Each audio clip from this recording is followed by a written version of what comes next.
Hi friends, welcome to So Tasty So Easy. எல்லாம் எப்படி இருக்கீங்க? இன்னைக்கு நம்ம வந்து chicken dum biryani பண்ண போறோம். இது வந்து ரொம்பவே சூப்பரான சுவையான அருமையான ஈஸியான வழியில பண்ணி காட்டுறேன். நீங்களும் இந்த வீடியோ பார்த்துட்டு உங்க வீட்ல கண்டிப்பா இந்த chicken dum biryani ட்ரை பண்ணி பாருங்க. அப்புறம் இந்த வீடியோ பார்த்துட்டு உங்களுக்கு பிடிச்சிருந்துச்சுனா கீழ உள்ள லைக் பட்டனை கிளிக் பண்ண மறந்துடாதீங்க.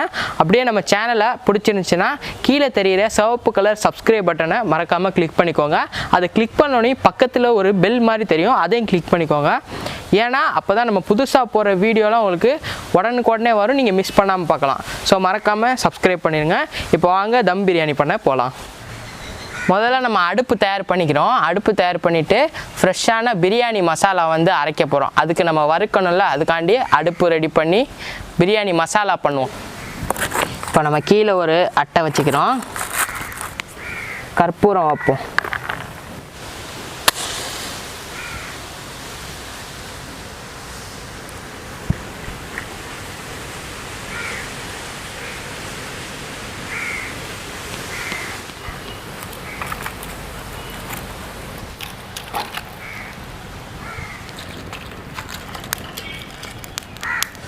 அடுப்பு மூட்டியாச்சு. இப்போ லேசான சூட்லேயே நம்ம ஒரு பாத்திரத்தை வச்சு பிரியாணி மசாலாவுக்கு தேவையான பொருளை வந்து லைட்டாக வறுக்க போகிறோம். ஃபஸ்ட்டு பட்டை, ஜாவித்ரி, அன்னாசிப்பூ, ஏலக்காய், அப்புறம் கொஞ்சம் கிராம்பு எல்லாத்துலேயும் கொஞ்சம் கொஞ்சம் போட்டு வறுக்கிறோம். அதே போல் மல்லி கொஞ்சம், சீரகம் கொஞ்சம், மிளகு கொஞ்சம் எல்லாத்தையும் போட்டு லேசாக வறுத்தாலே போதும். இது எதுக்குன்னா லைட்டாக வாசனை வர்றதுக்காண்டி தான் நம்ம வறுக்கிறோம் லேசாக. இப்போ போதும், இந்த அளவுக்கு வறுத்தாலே எடுத்து இதை நம்ம வேறு பாத்திரத்தில் கொட்டிடுவோம்.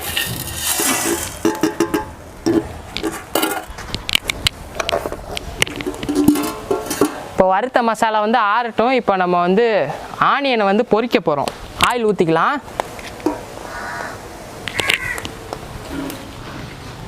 இப்போ நம்ம நறுக்கி வச்சுருக்கோம் வெங்காயம், ஒரு 4 வெங்காயம் இருக்கும். எல்லாத்தையும் போட்டு நல்லா பொரிச்சிக்கலாம். ஃப்ரைடு ஆனியன் பண்ண போகிறோம். நல்லா பொன்னிறமாக வர்ற மாதிரி பொரிக்கணும். இப்போ ஒரு 3/4 பதத்துக்கு பொரிஞ்சிருச்சு. இன்னும் கொஞ்சம் கோல்டன் கலரில், அதாவது பொன்னிறமாக பொரியணும். ரொம்ப கரிஞ்சிடவும் கூடாது. அந்த மாதிரி பதத்தில் எடுத்துருவோம். இந்த ஸ்டேஜில் நம்ம எடுத்துடணும். பார்த்துக்கிறங்க நல்லா. இதுக்கு மேலே ரொம்ப கரைஞ்சிடக்கூடாது. நல்லா ஆனியன் வந்து பொரிச்சாச்சு. இப்போ அடுத்த ஸ்டெப் என்ன அப்படின்னு பார்ப்போம் வாங்க. வறுத்து வச்சுருக்க மசாலா வந்து கொஞ்சம் ஆறிடுச்சு. இப்போ இதை நம்ம மிக்சியில் போட்டு அரைச்சிப்போம். நல்லா பொடி அரைக்கணும்.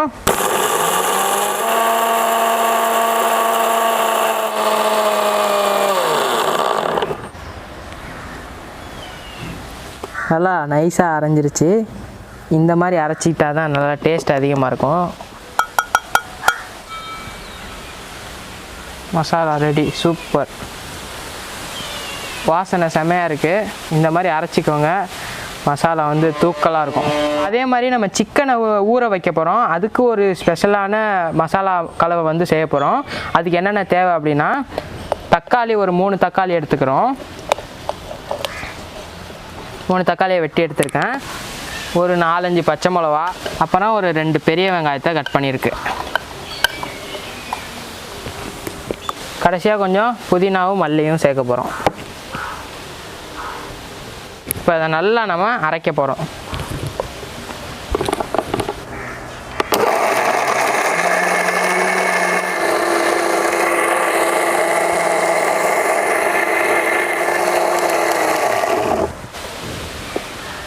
இதுவும் நல்லா அரைஞ்சிருச்சு. இப்போ நம்ம சிக்கன் எடுக்க போயிடலாம் வாங்க. ஒரு 1.5 கிலோ சிக்கன் வந்து இன்றைக்கி எடுத்திருக்கேன். 1.5 கிலோ சிக்கனை நல்லா வாஷ் பண்ணிவிட்டு எடுத்திருக்கோம். இப்போ இதை நம்ம வந்து அங்கங்கே கீரைலாம் கத்தி வச்சு இது மாதிரி அங்கங்கே கீரிக்குவோம். ஏன்னா அப்போ தான் அந்த சிக்கன் வந்து நல்லா மசாலா உள்ளே ஏறி டேஸ்ட் அதிகமாக இருக்கும். முதல்ல 2 ஸ்பூனு இஞ்சி பூண்டு பேஸ்ட்டு போடுறோம். மிளகாத்தூள் கொஞ்சம், நம்ம அரைச்சி வச்சோம்ல அந்த பேஸ்ட்டு அதையும் சேர்க்குறோம்.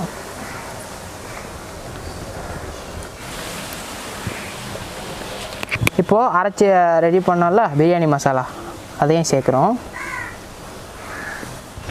எலுமிச்சை சாறு ஒரு முழு எலுமிச்சையை நான் புழிஞ்சு வச்சுருக்கேன்.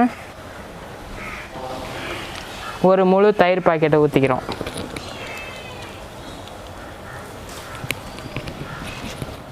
இப்போ கடைசியாக கொஞ்சம் உப்பு சேர்த்துக்கிறோம். இப்போ அரைச்சி வச்ச மசாலாவில் ஒரு கிளாஸ் தண்ணி ஊற்றி அப்படியே இதில் சேர்க்குறோம்.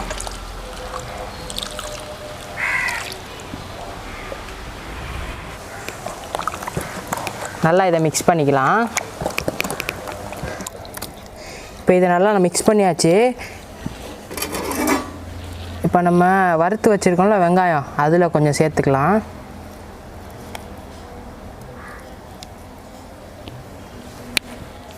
இப்போ இதையும் போட்டு நல்லா மிக்ஸ் பண்ணிப்போம். இப்போ இதை நல்லா மிக்ஸ் பண்ணியாச்சு. இப்போ இதை ஒரு அரை மணி நேரத்துலேருந்து 1 மணி நேரம் மூடி வச்சிடலாம். இது மூடி இருக்கட்டும். நம்ம இப்போ அரிசி எடுக்க போயிடலாம் வாங்க. 1 கிலோ பாஸ்மதி அரிசி எடுத்திருக்கோம். நம்ம 1.5 கிலோ கறிக்கு 1 கிலோ பாஸ்மதி. எப்போவுமே அரிசியோட கறி தான் அதிகமாக இருக்கணும்.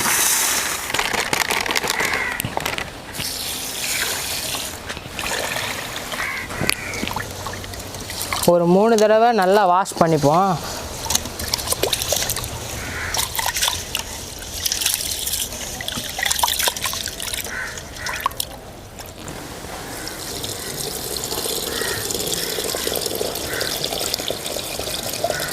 இப்போ நல்லா களைஞ்சாச்சு.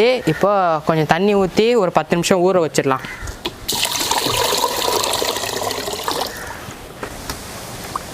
இது எப்படியே 10 நிமிஷம் ஊறட்டும்.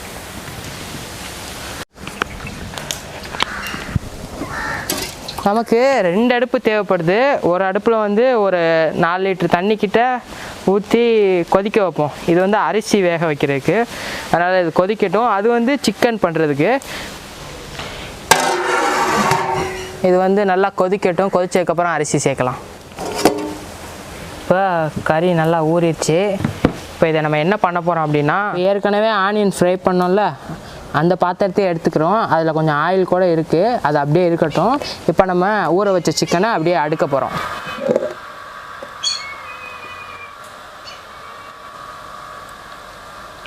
இதை அடுக்கியாச்சு. இப்போ வந்து இந்த கிரேவியை வந்து இது அப்படியே மேலே ஊற்ற போகிறோம்.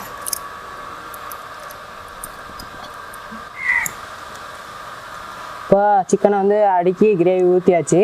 இப்போ இதை மூடி நம்ம இன்னொரு அடுப்பு ரெடி பண்ணோம்ல அதில் வச்சு அனலில் வந்து சூடு பண்ண போகிறோம். இப்போ இந்த அளவு சூடு இருந்தால் போதும். இதில் வந்து இதை மூடி நல்லா ஸ்லோலே ரொம்ப நேரம் நல்லா வேகிற மாதிரி வைக்க போகிறோம். ஸோ இது இப்படியே ஸ்லோலே வேகட்டும்.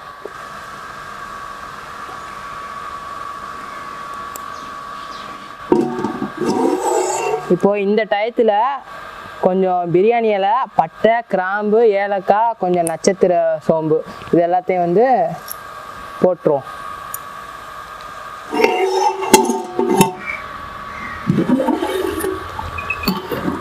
இப்போ லைட்டாக வந்து பிரட்டிக்கலாம்.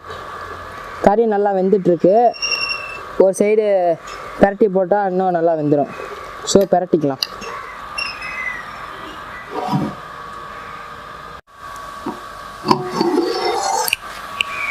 இப்போ வந்து தண்ணி நல்லா கொதிக்குது. இந்த ஸ்டேஜில் நம்ம அரிசி சேர்க்க போகிறோம். ஊற வச்ச அரிசியை வந்து வடித்து எடுத்துருக்கேன். இதை அப்படியே சேர்த்துடலாம்.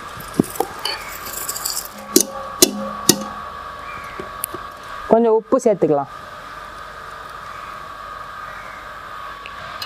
இப்போ இது வந்து ஃபுல்லாக வெந்துடக்கூடாது. ஒரு அரை பதத்துக்கு வெந்தோடனே நம்ம வந்து எடுத்துருவோம். கவனமாக பார்த்துக்கோங்க, கொலைய விட்டுறாதீங்க. லேசாக அரை பதத்துக்கு வேகட்டும். கொஞ்சம் நேரம் இருக்கட்டும். இப்போ அரிசி இந்த பதத்துக்கு வெந்தோடனே எடுத்துடணும். இது ஒரு அரை பதம் வெந்திருக்கு. ஃபுல்லாக வேகலை. இதோட நம்ம அள்ளிட போகிறோம்.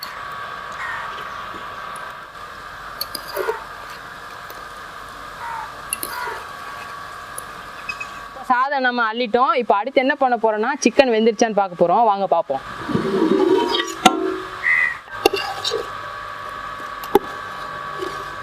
இப்போ சிக்கன் வந்து இந்த அளவுக்கு வெந்தாலே போதும். நம்ம இதுக்கப்புறம் தம்மு போட போகிறோம். அதனால் இந்த ஸ்டேஜில் இருந்தாலே போதும். இப்போது நம்ம கொஞ்சம் கிரேவியை வந்து அள்ளி வச்சுக்கலாம்.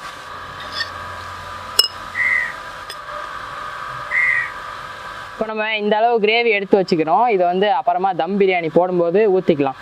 இதை ஒரு ஓரமாக வச்சுப்போம். இப்போ நம்ம வந்து லேயராக சாதத்தை அடுக்க போகிறோம். ஸோ கொஞ்சம் சாதத்தை எடுத்து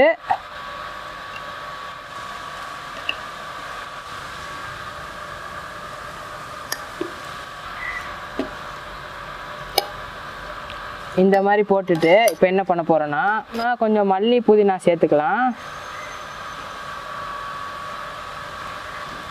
அடுத்து இந்த ஃப்ரை பண்ணி வச்சுருக்கோம்ல ஆனியன், அதில் கொஞ்சம் சேர்த்துக்கலாம். இப்போ இந்த கிரேவி எடுத்தோம்ல அதை அப்படியே சுற்றி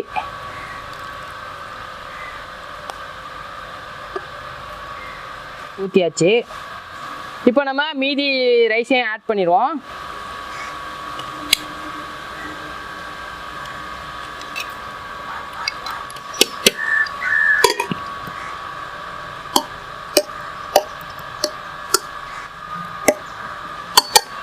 இப்போ மறுபடியும் நம்ம பொரிச்சு வச்சுருக்க வெங்காயம் போடுறோம் சுற்றி.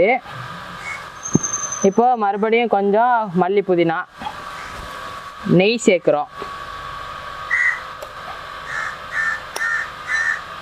ஒரு 3 ஸ்பூனு நெய் போட்டுக்கலாம் போதும்.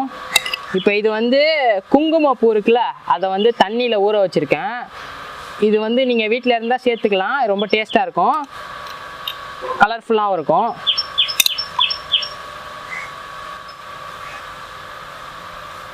சேர்த்தாச்சு. இப்போ நம்ம கொஞ்சம் தண்ணியும் தொளிச்சிக்கலாம் சுற்றி மேலே, இல்லைனா அப்படியே மேலே வந்து காஞ்சி போயிடும். ஸோ கொஞ்சம் தண்ணி தொளிச்சிக்கோங்க. தம் போட்டுடலாம். இதை மூடிட்டு இன்னொரு அடுப்பு பண்ணியிருந்தோம்ல, அதில் உள்ள கறி அள்ளி இந்த மூடி மேலே வந்து போட போகிறோம். சுற்றி எல்லா இடத்துலையும் போட்டுருவோம். இப்போ மேலேயும் கீழேயும் வந்து தம்மு போட்டாச்சு. இது மேலே ஏதாவது வெயிட்டான பொருள், இந்த மாதிரி ஒரு கல் வச்சுருக்கேன். கீழேயும் விறகு எல்லாத்தையும் எடுத்தாச்சு. வெறும் அந்த ஹீட்டான கறி மட்டும்தான் இருக்குது. மேலேயும் வந்து ஹீட்டான கறி இருக்குது. மேலே ஒரு வெயிட் வச்சுருக்கேன். அப்போ தான் உள்ளே ஸ்டீம் ஆகி நல்லா சிக்கன் நல்லா வேகும், உள்ள ரைஸ் நல்லா வேகும்.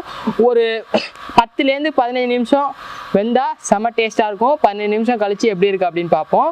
இது இப்படியே இருக்கட்டும். இப்போ வந்து ஒரு 12 நிமிஷம் ஆயிடுச்சு. இப்போ நம்ம வந்து ஓப்பன் பண்ணி பார்த்துடலாம்.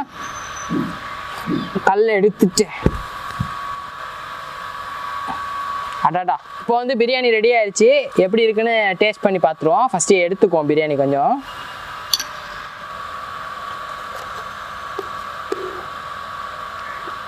பாருங்கள், நல்ல லேயராக வந்திருக்கு. இந்த பிரியாணியோட ஸ்பெஷாலிட்டியே இதுதான், ஒவ்வொரு லேயராக இருக்கும். இதை வந்து நம்ம கிளறிடக்கூடாது. இந்த மாதிரி சாப்பிட்டா தான் டேஸ்ட்டாக இருக்கும். பாருங்கள், அங்கங்கே கலர்ஃபுல்லாக லேயராக வந்திருக்கு. இப்போ வந்து எப்படி இருக்குது அப்படின்னு டேஸ்ட் பண்ணி பார்த்துருவோமா?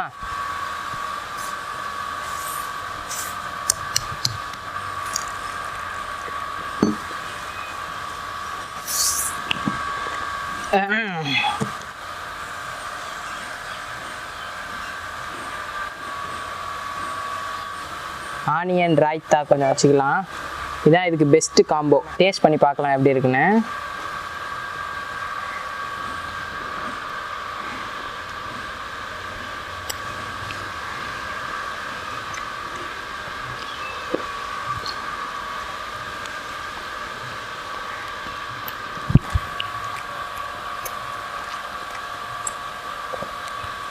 சிக்கன் வந்து சூப்பராக வெந்திருக்கு. ரைஸ் நல்லா ஸ்பைசியாக இருக்குது. பிரியாணி செமையாக இருக்குது. இதாவது நீங்கள் கண்டிப்பாக ட்ரை பண்ணி பாருங்கள். நார்மலாக செய்கிற பிரியாணிக்கு இது ரொம்ப டிஃப்ரெண்ட்டாக இருக்கும். நீங்கள் செஞ்சால் அடிக்கடி இந்த பிரியாணி வந்து ட்ரை பண்ணி பார்ப்பீங்க. ஸோ இந்த வீடியோ பிடிச்சிருந்துச்சுன்னா லைக் பண்ணுங்கள். நம்ம சேனலை இது வரைக்கும் நீங்கள் சப்ஸ்கிரைப் பண்ணல அப்படின்னா கீழே ஒரு சிவப்பு கலர் சப்ஸ்கிரைப் பட்டன் தெரியும், அதை கிளிக் பண்ணுங்கள். அதை கிளிக் பண்ணோன்னையும் ஒரு பெல் பட்டன் வரும், அதையும் சேர்த்து கிளிக் பண்ணிக்கோங்க. எந்த ஒரு வீடியோவாக இருந்தாலும் உங்களுக்கு உடனுக்குடனே வந்து சேர்ந்துடும்.